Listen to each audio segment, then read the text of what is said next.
ഇന്ന് നമുക്ക് വളരെ പെട്ടെന്ന് തന്നെ ഒരു 15 മിനിറ്റ് കൊണ്ടൊക്കെ ചെയ്തെടുക്കാൻ പറ്റുന്ന ഒരു ജിലേബിൻ്റെ റെസിപ്പി നോക്കാം. ഇതിൻ്റെ പുറം ഭാഗം നല്ല ക്രിസ്പിയും ഉള്ളിലേക്ക് അതിൻ്റെ ഷുഗർ സിറപ്പൊക്കെ ഇറങ്ങിയിട്ട് നല്ല ജ്യൂസി ആയിട്ടുള്ള ഒരു ജിലേബിയും കൂടിയാണ്. അപ്പോൾ നമുക്കത് എങ്ങനെയാണ് ഉണ്ടാക്കുന്നതെന്ന് നോക്കാം. ആദ്യം നമുക്ക് ജിലേബിക്ക് വേണ്ടിയിട്ടുള്ള ഷുഗർ സിറപ്പ് തയ്യാറാക്കിയെടുക്കാം. അതിന് വേണ്ടിയിട്ട് ഞാൻ 1.5 കപ്പ് പഞ്ചസാരയാണ് ഈ ഒരു പാനിലേക്ക് ഇട്ട് കൊടുക്കുന്നത്. എന്നിട്ട് നമ്മൾ എത്രയാണോ പഞ്ചസാര എടുത്തത് അതിൻ്റെ പകുതി വെള്ളമാണ് ഒഴിച്ചു കൊടുക്കേണ്ടത്. ഇപ്പോൾ 1 കപ്പ് പഞ്ചസാര എടുത്താൽ 1/2 കപ്പ് വെള്ളം, അങ്ങനെ ആ ഒരു കണക്കിൽ വേണം എടുക്കാൻ. ഞാനിവിടെ 1.5 കപ്പ് പഞ്ചസാരയിലേക്ക് അതിൻ്റെ പകുതി വെള്ളം അതിലേക്ക് ഒഴിച്ചു കൊടുക്കുകയാണ്. എന്നിട്ട് നമുക്ക് ഫ്ലെയിം ഓൺ ചെയ്തിട്ട് സിറപ്പ് തയ്യാറാക്കിയെടുക്കാം. നല്ലപോലെ ഇളക്കി എടുക്കുക. എന്നിട്ട് ഈ ഷുഗറൊക്കെ നല്ല മെൽറ്റായിട്ട് ഒന്ന് വരട്ടെ. ഇതിൻ്റെ പരുവെന്ന് പറഞ്ഞാൽ ഒറ്റനൂൽ പരുവാണ്. നമ്മൾ കൈകൊണ്ട് ഇങ്ങനെ ഒരു സിറപ്പ് കൈകൊണ്ട് തൊട്ട് നോക്കിയാൽ നല്ല ഒട്ടുന്ന ഒരു പരുവാണ് ഇതിന് വേണ്ടത്. അപ്പോൾ ഷുഗറൊക്കെ ഇവിടെ നല്ല മെൽറ്റ് ആയിട്ടുണ്ട്. ഇതിലേക്ക് ഞാൻ ഒരു 1/4 ടീസ്പൂൺ ഏലക്ക പൊടിച്ചതിട്ട് കൊടുക്കുന്നുണ്ട്. നല്ലൊരു ടേസ്റ്റും നല്ലൊരു ഫ്ലേവറിനും വേണ്ടിയിട്ടാണ്. അപ്പോൾ ഏലക്ക പൊടിച്ചതില്ല എന്നുണ്ടെങ്കിൽ നമുക്ക് 2-3 ഏലക്ക എടുത്തിട്ട് ജസ്റ്റ് ഒന്ന് ചതച്ചിട്ട് അതിലേക്ക് ഇട്ട് കൊടുത്താൽ മതിയാവും. പിന്നെ ഒരു പകുതി നാരങ്ങ ഇതിലേക്കൊന്ന് പിഴിഞ്ഞൊഴിക്കുന്നുണ്ട്. ഈ ഒരു സിറപ്പ് നമ്മൾ ഉണ്ടാക്കി കഴിഞ്ഞിട്ടൊന്ന് കട്ടിയാവാതിരിക്കാൻ വേണ്ടിയിട്ടാണ്. ഇനി നമുക്ക് പെട്ടെന്ന് തന്നെ തീ ഓഫ് ചെയ്യാം. നാരങ്ങ നീര് ഒഴിച്ചു കഴിഞ്ഞാൽ പിന്നെ അധികം തിളപ്പിച്ചെടുക്കേണ്ട ആവശ്യമില്ല. അപ്പോൾ നമ്മുടെ സിറപ്പ് ഇവിടെ റെഡി ആയിട്ടുണ്ട്. ഇത് അങ്ങോട്ടേക്ക് മാറ്റി വെക്കാം. ഷുഗർ സിറപ്പിൻ്റെ പരുവം ഞാൻ കാണിച്ചു തരാം. നമ്മൾ കൈകൊണ്ട് ഇങ്ങനെ ജസ്റ്റ് ഒന്ന് തൊട്ട് നോക്കിയാൽ ഇതുപോലെ ഒട്ടുന്ന ഒരു രീതി, അതായത് ഒറ്റനൂൽ പരുവെന്നാണ് പറയുക. ഈ ഒരു പരുവത്തിൽ സിറപ്പ് ഉണ്ടാക്കിയാലുള്ള നമുക്ക് ജിലേബിക്ക് ഈ ഒരു സിറപ്പൊക്കെ ഇറങ്ങിയിട്ട് നല്ല ടേസ്റ്റി ആയിട്ട് കിട്ടുന്നത്. ഇനി നമുക്ക് ജിലേബിക്ക് വേണ്ടിയിട്ടുള്ള ബാറ്റർ തയ്യാറാക്കിയെടുക്കാം. അതിന് വേണ്ടിയിട്ട് ഞാനിവിടെ 1 കപ്പ് മൈദയാണ് എടുക്കുന്നത്. അത് ഈ ഒരു ബൗളിലേക്ക് ഇട്ട് കൊടുക്കാം. അതോടൊപ്പം അതിലേക്ക് കോൺഫ്ലോർ ഇട്ട് കൊടുക്കണം. ഒരു 2 ടേബിൾ സ്പൂൺ കോൺഫ്ലോറും കൂടെ ഇതിലേക്ക് ഇട്ട് കൊടുക്കുന്നുണ്ട്. നമ്മൾ ഉണ്ടാക്കിയിട്ടുള്ള ജിലേബിൻ്റെ പുറം ഭാഗം നല്ല ക്രിസ്പി ആയിരിക്കാൻ വേണ്ടിയിട്ട് കോൺഫ്ലോർ ഇട്ടാൽ സഹായിക്കും. പിന്നെ ഇതിലേക്ക് വളരെ കുറച്ച് ഫുഡ് കളർ ആഡ് ചെയ്യുന്നുണ്ട്. ഫുഡ് കളർ എടുക്കുമ്പോൾ നല്ല ക്വാളിറ്റിയുള്ള ഫുഡ് കളർ തന്നെ എടുക്കാൻ ശ്രദ്ധിക്കുക. ഞാനിവിടെ എടുത്തിരിക്കുന്നത് ഓറഞ്ച് കളറാണ്. യെല്ലോ കളറും ഇതിലേക്ക് വേണ്ടി ഉപയോഗിക്കാം. ഇനി നിങ്ങൾക്ക് കളർ ആഡ് ചെയ്യാൻ ഇഷ്ടമല്ല എന്നുണ്ടെങ്കിൽ ഒരു നുള്ളു മഞ്ഞൾപ്പൊടി ഇട്ട് കൊടുത്താൽ മതിയാവും. പിന്നെ ഇതിലേക്ക് ഒരു 1/4 ടീസ്പൂൺ ബേക്കിംഗ് സോഡ ഇട്ട് കൊടുക്കുന്നുണ്ട്. എന്നിട്ട് ഇതെല്ലാം കൂടി ഒന്ന് മിക്സ് ചെയ്തിട്ട് എടുക്കാം. ഇനി ഇതിലേക്ക് ആവശ്യത്തിനുള്ള വെള്ളം ഒഴിച്ചിട്ട് നമുക്കിതൊരു ബാറ്ററാക്കി എടുക്കുകയാണ് വേണ്ടത്. ഞാനിപ്പോൾ ഇതാ നമ്മൾ മൈദക്ക് എടുത്ത അതേ കപ്പിൽ 1 കപ്പ് വെള്ളം എടുത്തിട്ടുണ്ട്. പക്ഷെ അത് മുഴുവനെ ഒഴിക്കൊന്നുമില്ല, കുറേശ്ശെ ഒഴിച്ച് നോക്കിയിട്ട് നമുക്കൊരു ഇഡ്ഡലി മാവിൻ്റെ പരുവം ആക്കിയെടുക്കുകയാണ് വേണ്ടത്. അപ്പോൾ ഇത് കുറേശ്ശെ ഒഴിച്ച് കൊടുക്കാം. ഇതിലേക്ക് ഇനി 2.5 ടേബിൾ സ്പൂൺ തൈര് ചേർത്ത് കൊടുക്കണം. തൈര് നമുക്കൊരു 4 ടേബിൾ സ്പൂൺ വരെയൊക്കെ ഇതിലേക്ക് ചേർത്ത് കൊടുക്കാം. കുറച്ച് പുളിയോട് കൂടിയിട്ട് നമുക്കിത് ഉണ്ടാക്കിയെടുക്കുമ്പോഴാണ് കറക്റ്റ് ഒരു ടേസ്റ്റ്, ആ ഒരു ജിലേബിൻ്റെ ടേസ്റ്റ് ഇതിന് കിട്ടുന്നത്. അതും കൂടെ ഒന്ന് മിക്സ് ചെയ്തിട്ട് എടുക്കാം. എന്നിട്ട് ഇതിലേക്ക് കുറച്ചും കൂടെ വെള്ളം ഒഴിച്ചിട്ട് ഇതൊരു ബാറ്ററാക്കി എടുക്കാം. ഞാനിവിടെ 1 കപ്പ് വെള്ളത്തിൽ ഒരു 3 ടേബിൾ സ്പൂൺ എനിക്ക് ബാക്കി വന്നു കേട്ടോ. കുറേശ്ശെ ഒഴിച്ച് കൊടുത്തിട്ട് നമുക്ക് ഇതുപോലെ ഒന്ന് ആക്കിയെടുത്താൽ മതി. ഇതിൻ്റെ കൺസിസ്റ്റൻസി എന്ന് പറഞ്ഞാൽ ഇതാ ഈ ഒരു പരുവാണ്. അധികം ലൂസാക്കിയിട്ട് എടുത്താൽ നമുക്കിത് ഫ്രൈ ചെയ്തെടുക്കാൻ, നമ്മളിങ്ങനെ ജിലേബിയാക്കി ചുറ്റിച്ചെടുക്കാൻ കുറച്ച് ബുദ്ധിമുട്ടുണ്ടാവും. ഇനി ഇതെങ്ങനെയാണ് നമുക്ക് ജിലേബിയാക്കി ചുറ്റിച്ചെടുക്കുന്നതെന്ന് നോക്കാം. ഞാനിവിടെ ഇതുപോലത്തെ ഒരു ബോട്ടിൽ എടുത്തിട്ടുണ്ട്. ഇതുപോലത്തെ ഒരു ബോട്ടിൽ നമുക്ക് ചെയ്തെടുക്കാം. ഇതിൻ്റെ അടപ്പിലൊരു ഹോള് വെച്ചിട്ട് നമുക്കൊരു മാവ് ഒഴിച്ചിട്ട് ഇങ്ങനെ ചുറ്റിച്ച് കൊടുത്താൽ മതിയാവും. അല്ലെങ്കിൽ ഇതുപോലെ ഒരു പ്ലാസ്റ്റിക്കിൻ്റെ കവർ എടുക്കാം. ഞാനിത് ഒരു പൈപ്പിംഗ് ബാഗിലേക്കാണ് ഇട്ട് കൊടുക്കുന്നത്. ഇത് അത്യാവശ്യം വലിയൊരു പൈപ്പിംഗ് ബാഗാണ്. അപ്പോൾ ഈ ഒരു മാവ് മുഴുവനെ ഇതിലേക്ക് ഒഴിച്ചിട്ട് ഞാനിത് പൈപ്പ് ചെയ്തെടുക്കുന്നത്. ഇനി നമുക്ക് ഈ മാവ് ഇതിലേക്ക് ഒഴിച്ചു കൊടുക്കാം. അപ്പോൾ ആ ഒരു മാവ് മുഴുവനെ അതിലേക്ക് ഒഴിച്ചു കൊടുത്തിട്ടുണ്ട്. ഇതിപ്പോൾ അത്യാവശ്യം വലിയ ഒരു പൈപ്പിംഗ് ബാഗ് ആയതിനാൽ അത്രയും അതിൽ കൊണ്ടിട്ടുണ്ട്.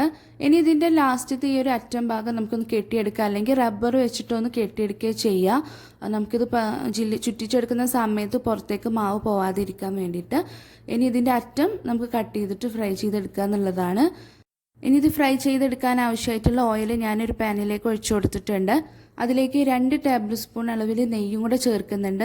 നല്ലൊരു ടേസ്റ്റ് തന്നെയാണ് കേട്ടോ നെയ്യും കൂടെ ഇതിലേക്ക് ഇട്ടിട്ട് നമ്മൾ ഈ ജിലേബി ഉണ്ടാക്കിയെടുക്കുമ്പോൾ. അപ്പോൾ ചൂടിൻ്റെ പാകം എന്ന് പറഞ്ഞാൽ ഇത് നമ്മളിതിലേക്ക് കുറച്ച് മാവ് ഇട്ട് നോക്കിയിട്ട് അതിങ്ങനെ പെട്ടെന്ന് പൊങ്ങി വരുന്നുണ്ട്. ഇതിപ്പോൾ കറക്റ്റ് നല്ല പാകത്തിന് ചൂടായിട്ടുണ്ട്. ഇനി നമുക്ക് ജിലേബി ഉണ്ടാക്കാൻ തുടങ്ങാം. അപ്പോൾ ആദ്യം നമുക്ക് അതിൽ കട്ട് ചെയ്യാം. ഞാൻ ആ പൈപ്പിംഗ് ബാഗിലേക്ക് മുഴുവനും ഒഴിച്ചു കൊടുത്തിട്ട് അതിൻ്റെ അറ്റം കട്ട് ചെയ്തിട്ട് ഇതുപോലെ ഒന്ന് ചുറ്റിച്ച് കൊടുത്താൽ മതി. നമ്മൾ കൈ ടൈറ്റാക്കി പിടിക്കേണ്ട ആവശ്യമില്ല, കൈ ഒന്ന് ലൂസാക്കി വെച്ച് കൊടുത്താൽ മതിയാവും.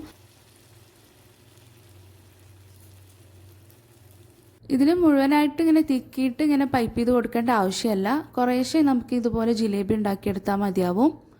ഇനി ആദ്യമായിട്ട് നിങ്ങൾക്ക് ചെയ്തെടുക്കുമ്പോൾ 2-3 പ്രാവശ്യമൊക്കെ നമുക്ക് കറക്റ്റ് ഈ ഒരു ഷേപ്പിൽ തന്നെ കിട്ടിക്കൊള്ളണമെന്നില്ല. അപ്പോൾ എനിക്കും അങ്ങനെ തന്നെയായിരുന്നു. ഞാൻ 2 പ്രാവശ്യം ചുറ്റിച്ചെടുത്തപ്പോൾ എനിക്ക് ഇതുപോലെ ആ ഒരു ചുറ്റിച്ചെടുക്കാൻ കുറച്ച് ബുദ്ധിമുട്ട് തോന്നി. പിന്നെ ഞാൻ കൈയൊന്ന് ലൂസാക്കി പിടിച്ച് ഒന്ന് പതുക്കെ ഒന്ന് ഇങ്ങനെ ചുറ്റിച്ച് കൊടുത്തപ്പോൾ എനിക്ക് പിന്നെ ഈ ഒരു ഷേപ്പിലേക്ക് കിട്ടിയിട്ടുണ്ട്. കറക്റ്റ് ആ ഒരു ജിലേബിൻ്റെ ഷേപ്പിലേക്ക് തന്നെ വന്നിട്ടുണ്ട്. അപ്പോൾ 2 ഭാഗവും നമുക്കിത് ഒരു ക്രിസ്പി ആവുന്നവരെ ഫ്രൈ ചെയ്തെടുത്താൽ മതിയാവും.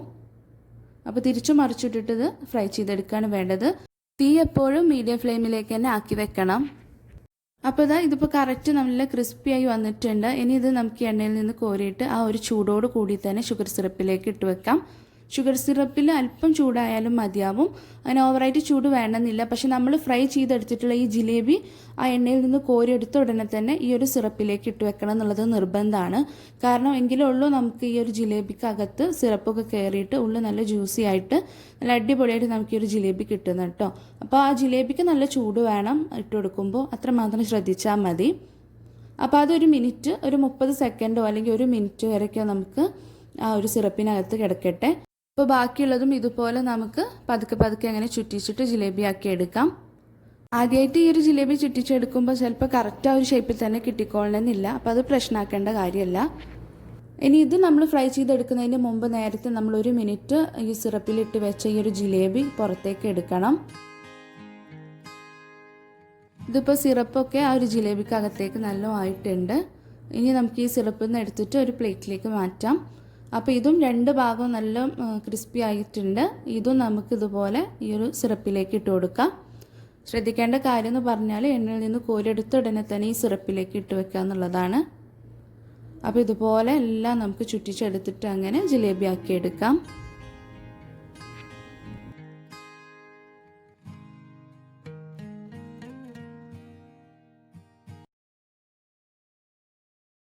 അപ്പം നമ്മുടെ വളരെ ടേസ്റ്റി ആയിട്ടുള്ള പെട്ടെന്ന് ചെയ്തെടുക്കാൻ പറ്റുന്ന ഇൻസ്റ്റൻറ്റ് ജിലേബി ഇവിടെ റെഡി ആയിട്ടുണ്ട്. ഇത് ഞാനൊരു പ്ലേറ്റിലേക്കൊക്കെ ഈ സിറപ്പിൽ നിന്ന് എടുത്തിട്ട് പ്ലേറ്റിലേക്ക് ഇട്ട് വെക്കുന്നുണ്ട്. ഇതിന് മേലെ കുറച്ച് പീസ് അതുപോലെ ചെറുതായിട്ട് കട്ട് ചെയ്തിട്ടും കൂടെ വെച്ച് കൊടുത്തിട്ടുണ്ട്. അപ്പോൾ വളരെ ഈസി ആയിട്ട് നമുക്ക് ചെയ്തെടുക്കാൻ പറ്റുന്നൊരു ജിലേബിയും കൂടെയാണിത്. അപ്പോൾ ആദ്യം തുടക്കക്കാരായ ആൾക്കാർക്കൊക്കെ 1-2 കാര്യങ്ങൾ ശ്രദ്ധിച്ചാൽ നമുക്ക് ഇതുപോലെ ജിലേബി ചെയ്തെടുക്കാം. ആ ഒരു മാവിൻ്റെ കൺസിസ്റ്റൻസി എന്ന് പറയുന്നത് അധികം ലൂസാക്കി എടുക്കാൻ പാടില്ല. പിന്നെ ജിലേബി നല്ല ചൂടോട് കൂടി തന്നെ സിറപ്പിലേക്ക് ഇട്ട് വെക്കാം. അങ്ങനെ ശ്രദ്ധിച്ചാൽ നമുക്ക് ഇതുപോലെ ചെയ്തെടുക്കാം. ഇതിൻ്റെ പുറഭാഗം നല്ല ക്രിസ്പിയാണ്, ഉള്ളിലേക്ക് അതിൻ്റെ സിറപ്പൊക്കെ ഇറങ്ങിയിട്ട് ഞാൻ നേരത്തെ പറഞ്ഞ പോലെ തന്നെ നല്ല ജ്യൂസി ആയിട്ടാണുള്ളത്. കണ്ടോ, നല്ല അടിപൊളിയാണ്. ഇനി കുറച്ച് നേരത്തെ ഞാൻ ഈ ഒരു ജിലേബി ഉണ്ടാക്കുന്നതിന് മുമ്പ് ഒന്ന് ട്രൈ ചെയ്തിട്ടുള്ള ജിലേബി ആയിരുന്നു കേട്ടത്. ഇതും എനിക്ക് അടിപൊളിയായിട്ട് കിട്ടിയിട്ടുണ്ടായിരുന്നു. പക്ഷേ എന്താ വ്യത്യാസം എന്ന് വിചാരിച്ചാൽ ഇത് കുറച്ച് കനം കുറഞ്ഞ് ജിലേബി ആയിപ്പോയി. അത് ഞാൻ പൈപ്പ് ചെയ്തെടുത്തപ്പോൾ വളരെ കനം കുറഞ്ഞിട്ടാണ് ഇത് പൈപ്പ് ചെയ്തെടുത്തത്. പക്ഷേ ഇത് നല്ല ക്രിസ്പിയാണ്, ഉള്ളിലേക്കൊക്കെ അതിൻ്റെ സിറപ്പൊക്കെ ഇറങ്ങിയിട്ട് നല്ല അടിപൊളിയാണ് കേട്ടോ. അപ്പോൾ ഇതുപോലെ കനം കുറഞ്ഞെടുക്കുമ്പോൾ നമുക്ക് ആ ഒരു ജിലേബിൻ്റെ ആ ഒരു കാണാൻ ആ ഒരു ജിലേബിൻ്റെ അതുപോലെ ഉണ്ടാവില്ലല്ലോ. അപ്പോൾ അതിന് വേണ്ടിയിട്ടാണ് ഞാൻ കുറച്ചും കൂടി ഒന്ന് അത്യാവശ്യം ജിലേബിൻ്റെ കട്ടിയിലൊന്ന് വീണ്ടും ഒന്ന് ട്രൈ ചെയ്ത് പൈപ്പ് ചെയ്തെടുത്തത്. അപ്പോൾ ഇതുപോലെ നമുക്ക് ചെയ്തെടുക്കാം. ഇതിന് ടേസ്റ്റ് വ്യത്യാസമൊന്നുമില്ല കേട്ടോ. ഒക്കെ നമുക്ക് ചൂടോട് കൂടി തന്നെ കഴിക്കാം, അല്ലെങ്കിൽ ചൂടാറിയിട്ടൊന്ന് തണുപ്പിച്ചിട്ടും കഴിക്കാം. അപ്പോൾ ഇന്നത്തെ വീഡിയോ നിങ്ങൾക്ക് ഇഷ്ടമായി എന്ന് വിചാരിക്കുന്നുണ്ട്. വീഡിയോ ഇഷ്ടപ്പെട്ടിട്ടുണ്ടെന്നുണ്ടെങ്കിൽ ലൈക്ക് ചെയ്യണം. കൂടുതൽ വീഡിയോകൾക്കായിട്ട് സബ്സ്ക്രൈബ് ചെയ്യാത്തവർ സബ്സ്ക്രൈബ് ചെയ്യാനും മറക്കരുത് കേട്ടോ.